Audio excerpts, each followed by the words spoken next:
Meaning of ionizer. Ionizer.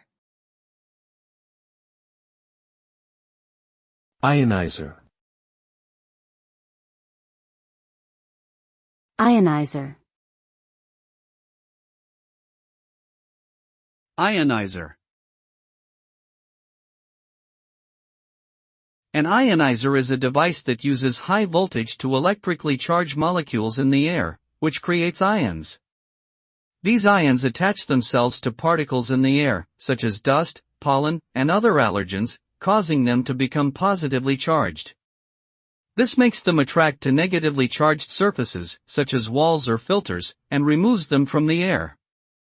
The process of ionization can help improve the air quality in a room, making it more breathable and reducing the number of airborne particles that can cause respiratory problems.